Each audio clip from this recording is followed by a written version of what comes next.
Today on the show, you and I discuss topless teachers, bottomless cartoon characters, Kranch sauce, and bulletproof vests. Oh, it's going to be a good one. Can't you see? Everyone! They're here already! You're next! Let's go! Welcome to the future, where the glass is half full and you'll need new glasses, where you'll be jumping from conclusions. The past is annulled, and a new future is born! Never before in history has so much meant so little to so many. AD on the radio. So do you read a lot? I like to read as much as humanly possible. It's kind of tough to find the time. You know, we talk about this over and over again on the show, but time is such a limited and valuable commodity in the year 2019 for most of us in America.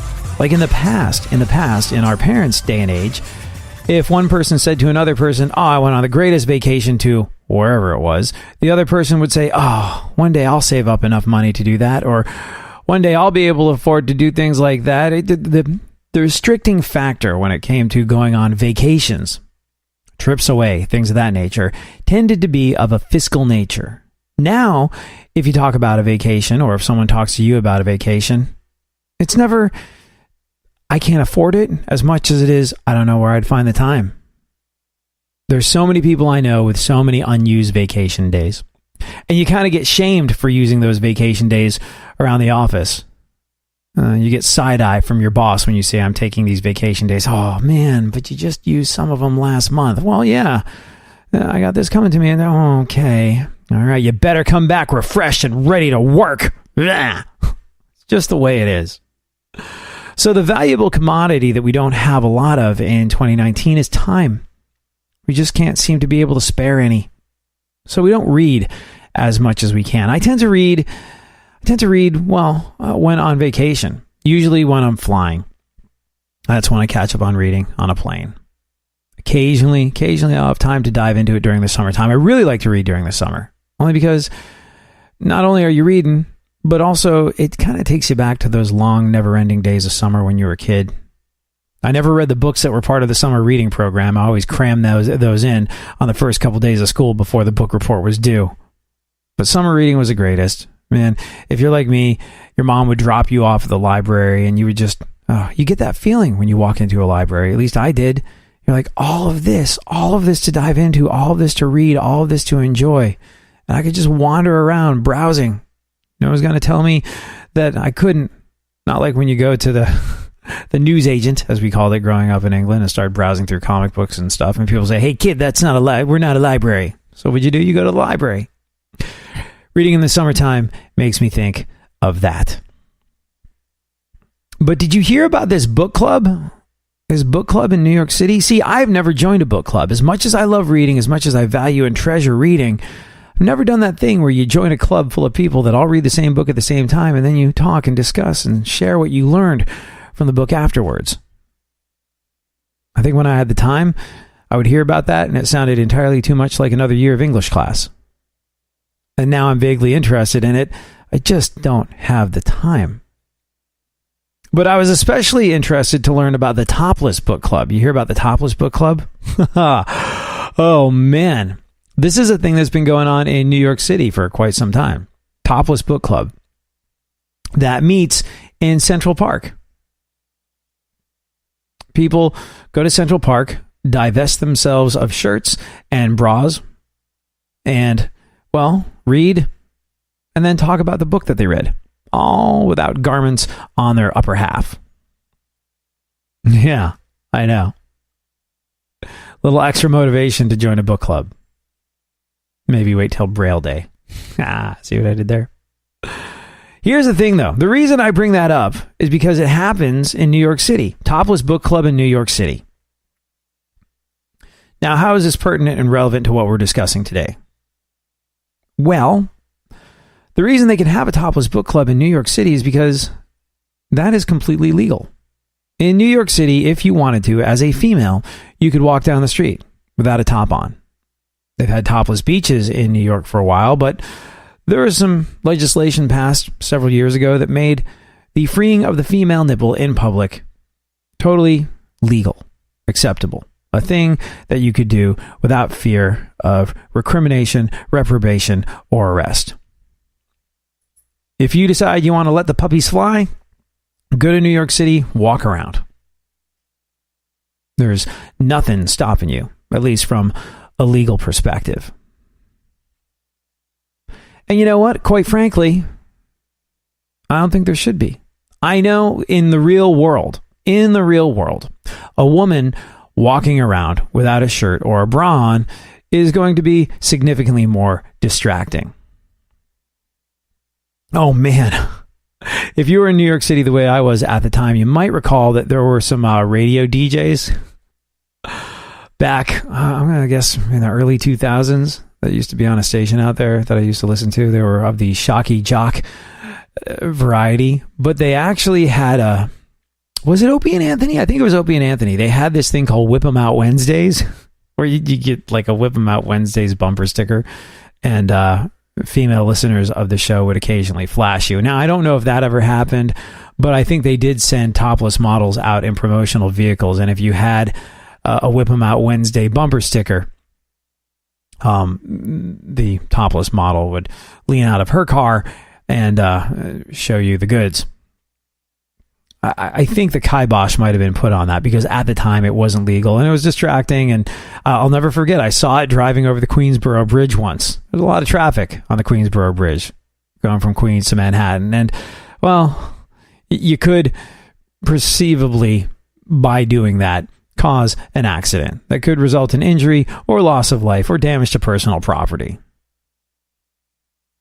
But nevertheless, that was then, this is now. And now, should a female want to do that, as completely and utterly legal in New York City. I think in the state of New York, too. I haven't looked into it too deeply. But there's a reason. There's a reason we are bringing all this up. Like, quite frankly, look, if a woman decides she wants to walk around without her shirt on, then she should be able to. Quite clearly, it will be more distracting. Quite clearly, it's something that people aren't used to seeing. But if it's got to be normalized in one place, it should be normalized everywhere.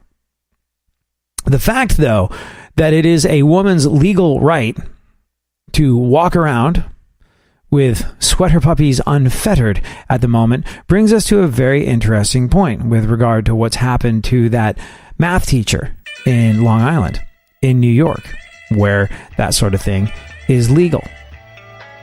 She was fired because of her nipples, essentially. Does this make any sense whatsoever? To me, absolutely not. And it sends a horrible message to young women and girls growing up about their bodies and the law and how society views them. And we'll get into this next. Real radio. 104.1.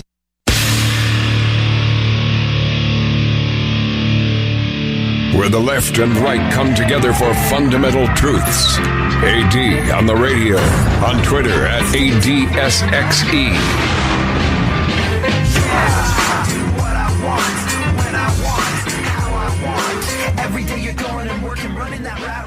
So have you been following this story of Lauren Miranda, the math teacher in New York? Here's the thing. The fact that it's happening in New York makes the whole thing significantly more interesting. And I'm significantly more happy that Lauren Miranda, the teacher who is suffering the consequences of her nudity being made public, makes me very glad that she's fighting it. But let's remember what we know about New York and female nudity, at least the topless variety. First and foremost, they've had topless beaches in New York for a long time. I'll never forget arriving from England, going to a beach on Long Island in New York City, in Bayville, I think it was. If you've spent any time in New York, maybe you know the area. Oh, Souvlaki place right across the street from this particular beach. Some of the best falafels I've ever had in my life. Lived there for a while I was making an album in Glen Cove just up the road. Stayed at the Tides Motor Inn for the better part of a year across the street from this beach and ate delicious falafels the whole time. It's a wonderful little area of the country that, unless you're from New York, you might not know about. But if you happen to be in the neighborhood, do yourself a favor and check it out. It's good stuff. But when I first got to New York from England, where I'd grown up, I managed to snag myself a date. And I went to the beach with this girl and a friend of hers. And we're just sort of sitting there on the beach and having a grand old time. Doing what we're doing, hanging out, having a picnic. And the friend, not the girl I was on the date with, stands up, pulls her top off, pulls her bra off, and plunges into the water. And I was like, studiously ignored the other woman's nipples as I was there on a date with a different female. But I was caught unawares. And I remember talking to a friend of mine about that. And by the way, I did an excellent job in not paying very close attention to it.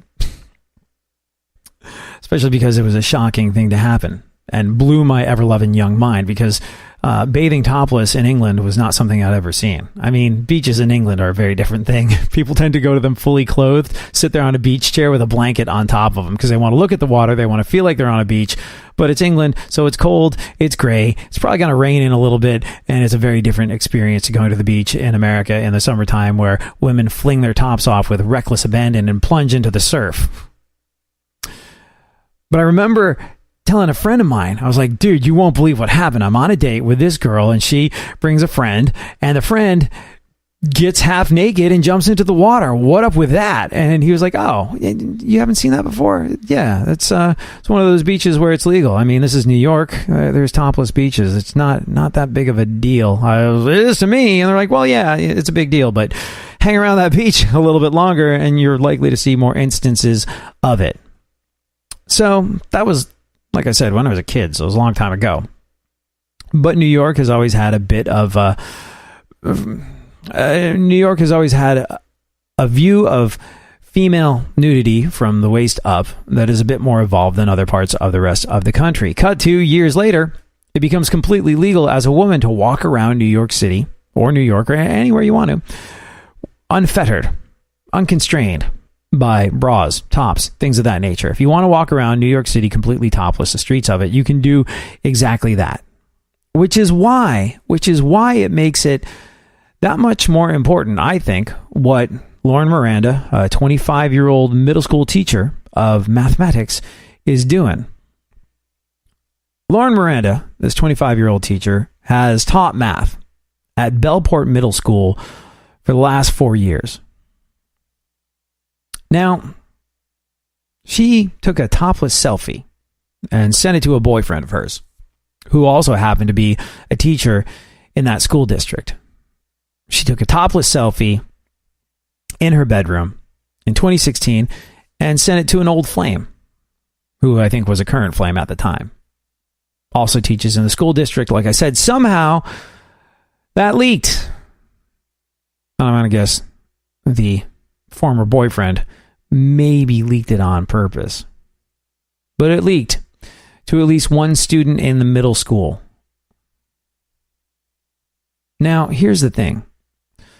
Miranda's attorney, a guy called John Ray, said the superintendent of South Country School District told Miranda she was being fired. Topless photo of hers that she sent privately to a boyfriend in a state where female nudity from the waist up is a legal thing if you want to do it in the streets. Well, she was fired because she was, quote, no longer a role model for the students. This past January, just gone by, she was placed on administrative leave, and she was fired by the school board last week. Now, she has no idea how the photo ended up in a student's hands.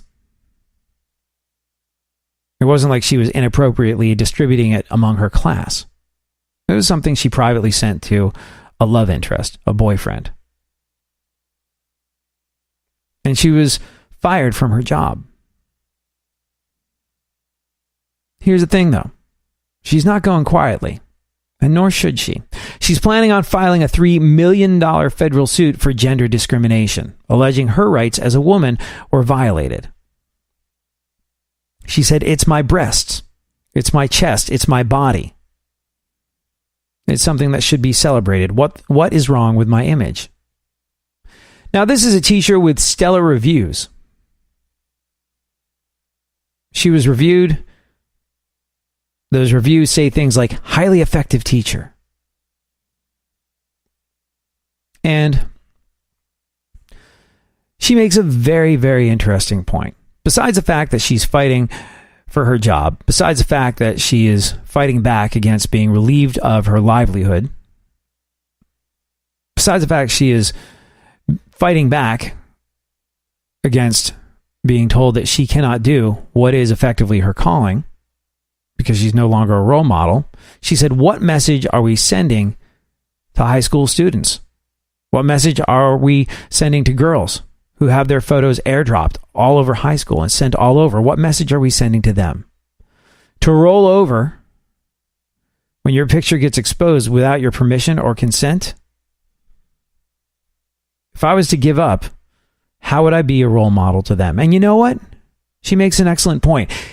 I don't care if this happened in a place where female nudity was legal from the waist up or not. But it makes it almost a moral imperative that she does what she's doing. She took a picture privately and sent it to a boyfriend. That picture got out, as things do in the digital age. And she was fired because she was no longer a role model. Here's the thing. First and foremost, what she did privately as a consenting adult with another consenting adult is kind of her business. But I'm going to go out on a limb and guess it's the vindictive ex-boyfriend, who is also a teacher. He's the one who should be fired. He's the one who, if we are reading the situation correctly, and I'm assuming we are, he's the one who is guilty of, I guess, what you would call revenge porn. But I don't know if in the state of New York it really even qualifies as porn. He did something, if he let the picture get out, and we're assuming he did, because it sounds like he did, that put her in a very difficult position. And the small-mindedness of the school superintendent, who said she's no longer a role model because of it, caused her to lose her job. So, I gotta tell you, whether or not this happened in a state where the female nipple was completely legal to parade around in public, she has to do this. And I hope she wins her suit, because an example really must be set for the children of the future.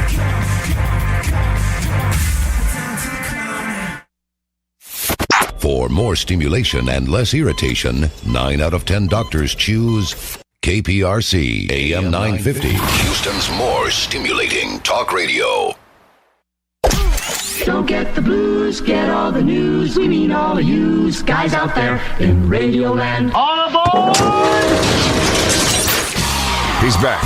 AD on the radio. Give it up, yeah. Give it up, yeah. Bring this on, come on, come on. So, guns are an interesting and complicated issue in America. Guns are a different issue in America than they are in other parts of the world. I grew up in England, whereas the great Robin Williams once put it, in England, the police don't have a gun and you don't have a gun, so it's stop or I'll say stop again. And I never really got the difference between English society and American society until I moved to Texas. And I'll never forget this one instance.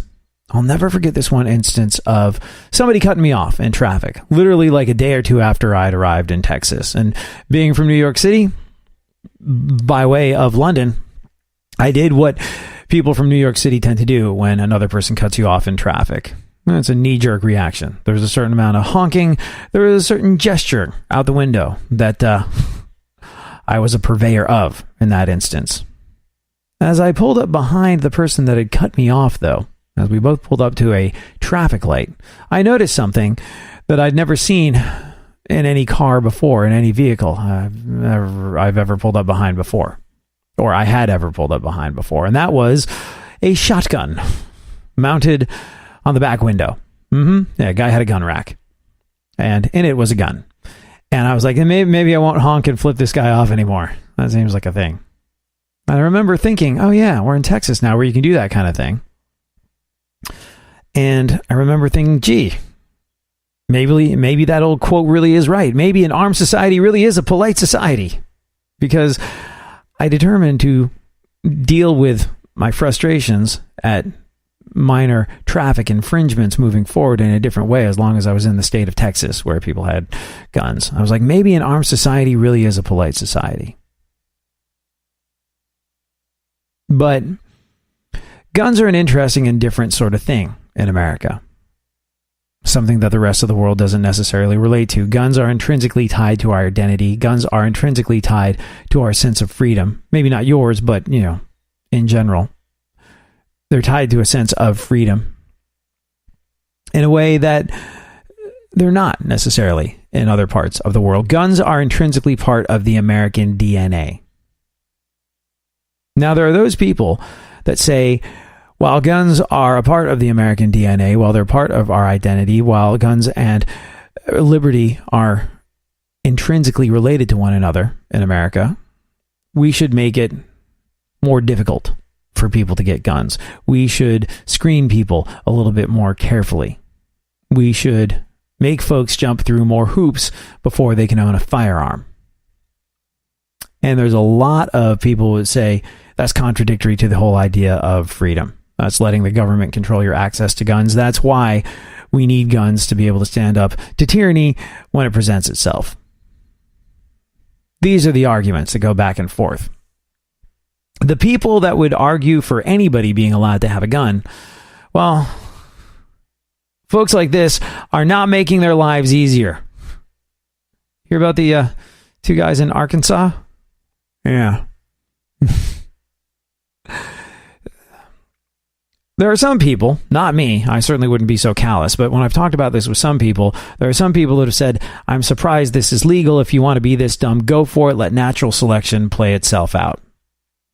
Two neighbors in northern Arkansas showed up at a hospital this past Sunday night just gone by with chest pain, severe bruises. And, well, they had a story about what had happened to them before they came clean. Turns out, one of these two gentlemen recently bought a bulletproof vest. So they decided, in their infinite wisdom, to put this bulletproof vest to the test. They decided to test it out by putting it on and shooting each other. Now, I know what you're thinking. Let me answer that question for you, even though you already know what the answer is. Yes! Alcohol was involved. Yes, they had been drinking. And these were individuals that were old enough to know better. One of them was 50 years old. Remember when you were a kid? You sit there looking at adults thinking that once you become an adult, you stop being an idiot. Or that adults have more wisdom and knowledge and are to be trusted. As a child, you hear that somebody's 50 years old and you think, well, they must be pretty smart. As it turns out, not so much. 50-year-old Charles Ferris wore this bulletproof vest first and had his 36-year-old neighbor, a guy called Chris Hicks, shoot him in the chest with a .22 caliber rifle. Now, luckily, the vest stopped the bullet. When I was telling this story to other people, they're like, you use that word luckily a little quickly. Maybe re-examine your usage of that word. I'm going to stick with it. Luckily, the vest stopped the bullet. But then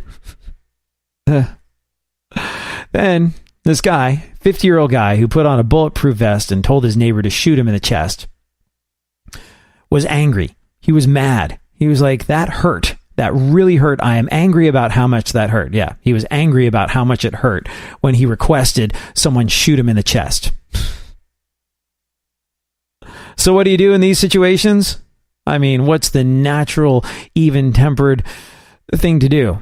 What's the thing to do that a 50-year-old man would choose to do in such a situation? I mean, it's a tough one, right? You go out, you buy a bulletproof vest, you want to put it to the test, so you put it on and you tell your neighbor to shoot you at close range in the chest, and then you're angry because it hurts. Oh, man. Who would have thought there could have been a consequence for that action? Well, not this guy.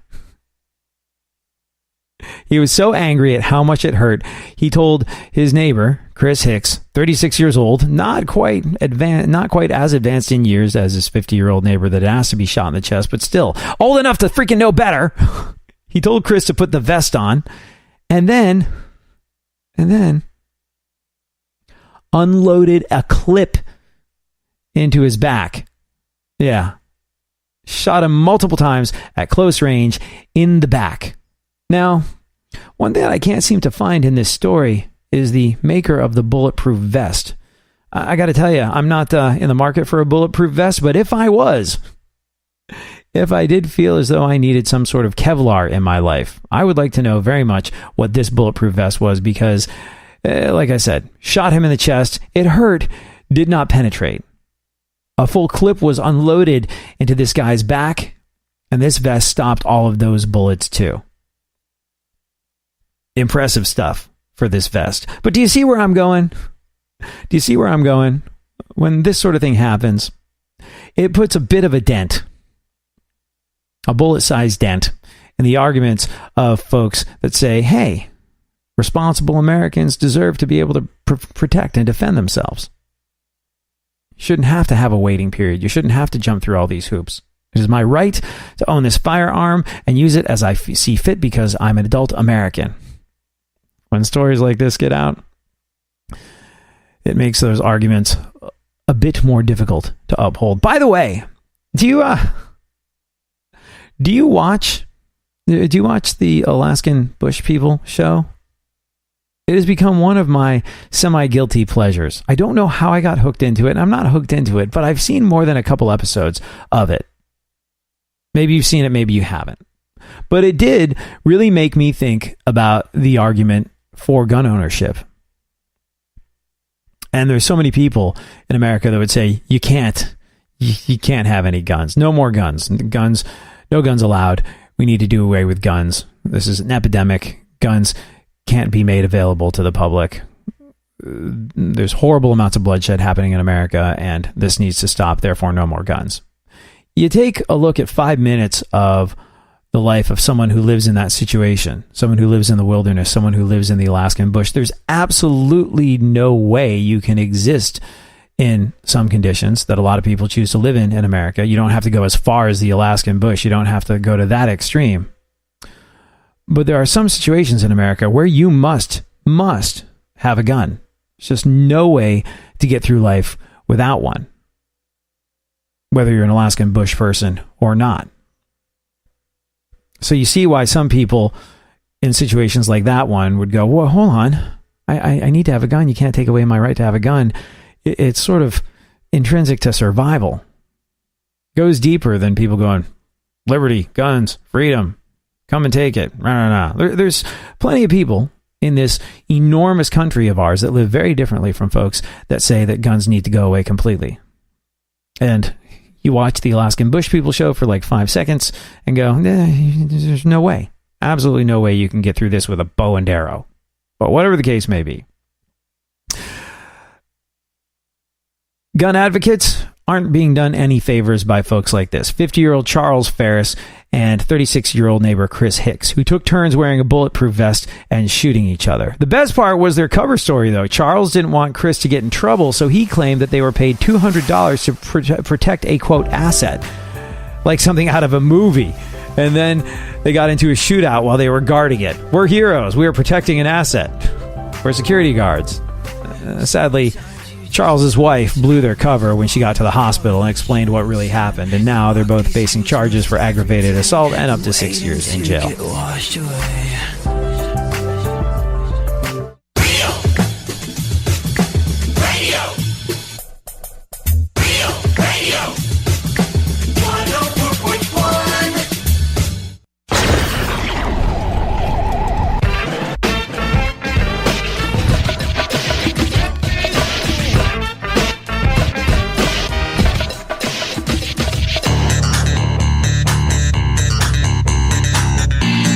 Now, more AD on the radio. Back once again, the ill behavior, delivering and giving you my musical savior. You're back once again. Only 18 again. Nobody rock a body better than me.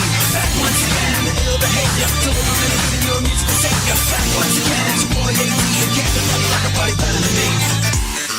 So, I was trying to remember this. Somebody asked me the other day, when was the last time I drank alcohol? And quite frankly, I don't remember. I don't recall. I don't remember the last time I drank. I do remember when the Shine left drinking. And that was right around my 18th birthday. As you and I have discussed in the past, I grew up in England. And in England, the drinking age is not really all that strictly enforced. First and foremost, the drinking age in England is 18. I think 16 if you're with an adult, i.e. if you're 16 and you have an 18-year-old friend, as many 16-year-olds do, they can go, I'm this person's legal guardian, and I say it's okay for him to drink. And like I said, not really strictly enforced. I never once got my ID checked when I was living in England. I'm like the same height now as I was when I was like 13 years old. Got all my growing out of the way early. So as a consequence, I was able to go to bars and order whatever the hell I wanted from a very early age in England. And I did. I thought I was cool. I thought it was rebellious. I thought it was nifty. And I remember I went and I got all this booze for my 18th birthday in England at a liquor store where I'd been shopping for years without them ever asking for my ID. And they're like, wow, you're really loading up tonight. And I was like, yeah, I am. They're like, what's the occasion? I was like, it's having a party. It's my birthday. 18 today. And these are the people that have been selling me booze illegally for the last couple of years. And I'm like, oh, God. But you know what? They never asked for my ID, as people do not tend to do in England. And you know what? I remember that experience of buying booze on my 18th birthday. And I remember going, well, it was kind of a thrill to get away with it. For all those years. Now, the thrill is gone. And I realized at that point, the drinking became more about conformity than it was about rebellion. I was allowed to do it, therefore it became intrinsically less interesting to me. And so I think that was one of the reasons I stopped drinking. Another reason I stopped drinking, it makes life easier and simpler and cheaper not to drink, not to smoke, not to take drugs, not to do all the things that I don't do that a lot of people consider to be a lot of fun. But one of the reasons that I stopped drinking was because I used to get hangovers. And I do mean like hangovers, not just sort of, oh, my head hurts, keep it down, oh, that light is bright. No, I used to get like really badly depressed.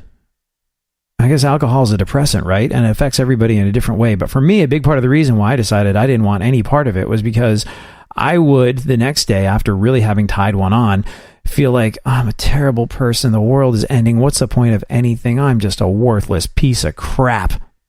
And I was like, I don't like that feeling. That feeling is not fun. That is not a feeling that I wish to have anymore.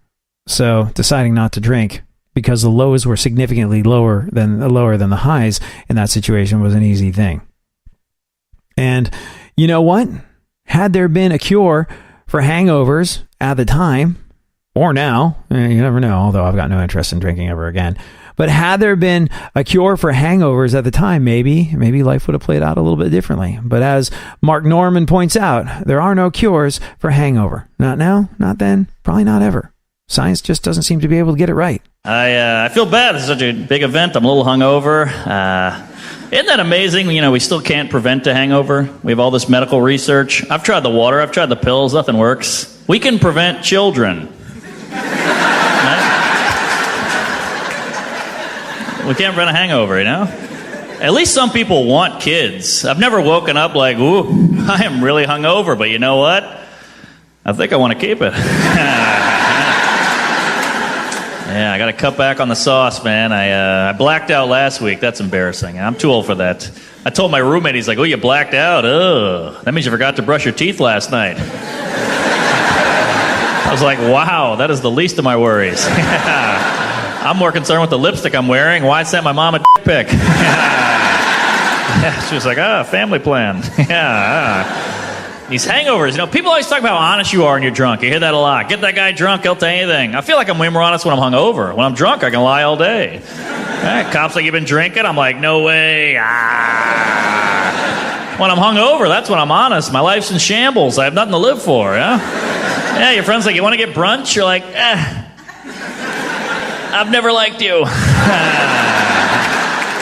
Yeah, I know you're not supposed to drink as a kid, and hear me on this one. I am certainly not advocating for anybody to drink illegally as a child, but in retrospect, I am kind of glad that what drinking I had to do, the punches in my drink card that I had to punch before I decided it wasn't for me. I'm glad I got that stuff out of the way early. One of those things that to me doesn't make a whole lot of sense as an adult that I kind of enjoyed as a kid. You know what else doesn't make much sense to me as an adult? I got to play you one more thing before we get into the news. Kids' TV shows. So the other day I was hanging out with my nieces, and as an adult you look at things a little differently. They love Dora the Explorer, you know that Dora the, and I don't get it. They call her Explorer, but she's lost, isn't she? Isn't she lost? She's always asking for directions. Use the GPS on your phone like everybody else does. Then they love Yo Gabba Gabba. You know that? It's a very popular show. I don't know if you've seen it, but it's great if you want your kids to experience a rave. That's what that seems to be. So I introduced them to some older kid shows that I used to enjoy. And again, if you look at things as an adult, you see them differently. Like Winnie the Pooh. That show seemed very innocent, but now watching again, I have concerns. Let's just look past the fact that Pooh doesn't wear pants, okay? Let's just a top. And then the donkey, Eeyore, is just signs of severe depression, really. Just a complete downer. If this were a cartoon that was on, there would be a psychiatrist character. That would be... Every time he's on screen, I think I'm watching a commercial for Paxil, you know, just... Are you sad? And then we turned on the Jetsons, and now looking at that, I used to love that show. But we're now in the future, and I realize nothing from that show has actually happened. We don't have flying cars or robot maids. We don't have a button that we can push for food, but we do have the Domino's pizza tracker. I'd rather have that anyway. So that's fine. You know, Ellen DeGeneres does make a valid point about Winnie the Pooh especially. I mean, if you look back at the cartoons you and I grew up watching, there are numerous instances of pantsless superstars that wore, weirdly enough, tops. Donald Duck wore a vest and no pants, as did Porky Pig. In fact, I have an expression that's evolved over the years. You know, when you get out of the shower and you're not wearing clothes on the bottom, but you put on your shirt first, I referred to that for a little while as Donald Ducking it. Like, hold on, I can't come to the door just yet. I'm Donald Ducking it. I just got out of the shower. Or, hold on, I'm Porky Pigging it. Yeah, Porky Pigging it sounded a lot better to me. So to this day, in my mind, when you do that thing where you put on the shirt first and leave the bottom half flapping in the breeze, that's Porky Pigging it. Hey, we have some time for some news, I suppose. What seems like a big and important issue that we can get into today. Oh, this is interesting. Heinz' latest venture into condiment mashups. Did you see? Last year, Heinz had a viral sensation with their mayo chip sauce, which combined mayo and ketchup. A lot of people called it fry sauce. It's something that they kind of do frequently in Europe, but we hadn't seen over here. Well, it looks like a monster was created. Last month, they announced a mayo mustard mashup called Mayo Must and a mayo barbecue hybrid called Mayo Q. And now there's another one coming, Kranch, which is a mix of ketchup and ranch dressing. I get this one because I like ketchup and ranch dressing on a burger. But it's nowhere near as good as putting hot sauce in ranch dressing and putting that on your salad or dipping your french fries into that. Spicy ranch dressing, hot sauce ranch dressing. It's amazing. You're welcome. Have yourself an awesome one. Well, we ran out of time for the news. Well, at least we cover the big issues.